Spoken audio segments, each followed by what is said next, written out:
మీ business ఏదైనా మీ ఊర్లో promotion చేయాలంటే అది సుమన్ టీవీతోనే సాధ్యం. ఇప్పుడే సంప్రదించండి.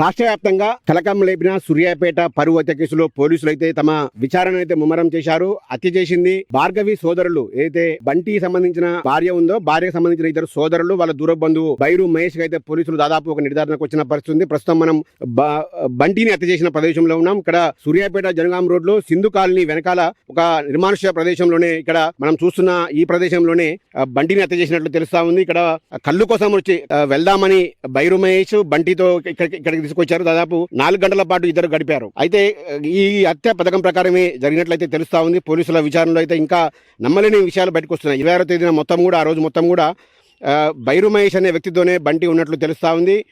అయితే ఈ హత్యకు గత 2 నెలలుగానే రెక్కి నిర్వహిస్తున్నట్లయితే తెలుస్తా ఉంది. అయితే భార్గవి కుటుంబానికి వాళ్ళ సోదరులకు బైరు మహేష్ దూర బంధువు కావడం కూడా బైరు మహేష్ వీళ్ళకు సహకరించడానికి ఒక కారణంగా అయితే తెలుస్తా ఉంది. అయితే బైరు మహేష్ బంటితో చాలా కాలంగా సంబంధాలు లేవు. కేవలం ఈ హత్య చేయడానికి దాదాపు 2 నెలలుగా బంటిని అయితే బైరు మహేష్ క్లోజ్ ఫ్రెండ్గా నటిస్తూ అతన్ని అయితే నమ్మించిన పరిస్థితి ఉంది. నిన్న 26వ తేదీన సాయంత్రం మొత్తం కూడా ఆ రోజు బైరు మహేష్తో ఉన్నాడు. 26వ తేదీ సాయంత్రం కళ్ళు తాగుదామని ఇక్కడికి బైరు మహేష్తో ఆఫర్ మేరకు అయితే ఇక్కడికి ఈ ప్రస్తుతం మనం చూస్తున్న ఈ ప్రదేశానికి బంటి వచ్చిన పరిస్థితి ఉంది. అయితే సాయంత్రం 6 గంటల నుంచి రాత్రి 10:30 వరకు కూడా ఇద్దరు కలిసి ఉన్నారు. అయితే బైరు మహేష్ కళ్ళు సేవించుండగా బంటి మాత్రం ఎటువంటి మద్యపానం అలవాటు లేదు. కేవలం అతను ఒక రెడ్ బుల్ వైన్ మాత్రమే ఆఫర్ చేశారు బైరు మహేష్. సో ఈ క్రమంలోనే ఒక్కసారిగా 10-15 మధ్యన ఈ హత్య జరిగినట్లయితే పోలీసులు నిర్ధారణకు వచ్చారు.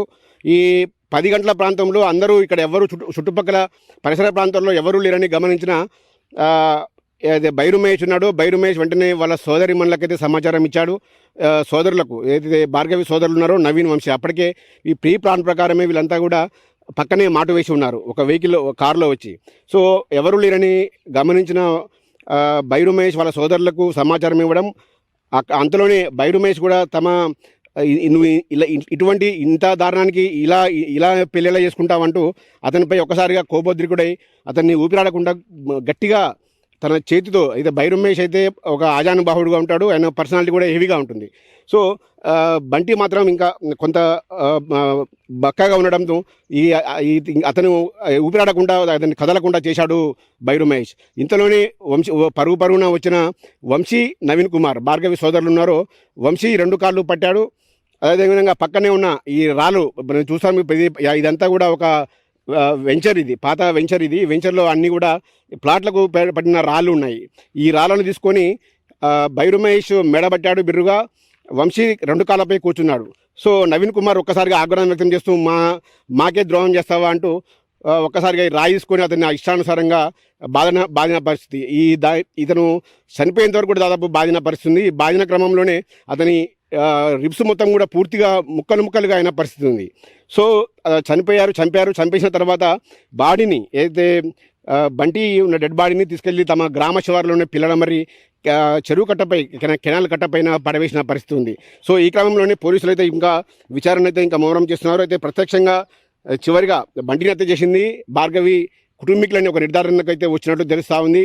ఇంకా ప్రత్యక్షంగా ముగ్గురు పాల్గొన్నప్పటికీ కూడా బాడీని అక్కడి వరకు తీసుకెళ్ళాలి. మరి ఇంకా ఎవరైనా సహకరించారా, లేక ఇంకెవరైనా హస్తం ఉందన్నట్టు అందరినీ కూడా సూర్యాపేటలోని సబ్ డివిజన్ పరిధిలోని వేరు పోలీస్ స్టేషన్లో ఉంచి అందరినీ కూడా విచారిస్తున్న పరిస్థితి ఉంది. మొత్తంగా చూసుకుంటే ఈ హత్య కేసులో అయితే మరో 24 గంటలు లేదా 48 గంటల్లో పూర్తిగా కొలికొచ్చే అవకాశం అయితే ఉంది. మనకు వస్తున్న సమాచారం మేరకు అయితే పూర్తి స్థాయిలో భార్గవి కుటుంబీకులే ఈ హత్యకు చేసినట్లయితే మనకు తెలుస్తూ ఉంది.